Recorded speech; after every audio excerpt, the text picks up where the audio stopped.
Waaqoo Geetaachoo.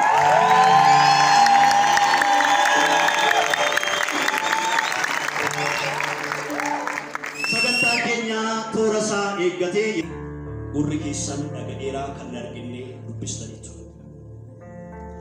Gocha gara jabummaa naamusa uumamaa gadhiisee kan uummati caalaa jalaa warri qatanii ba'anii as gaaniiru.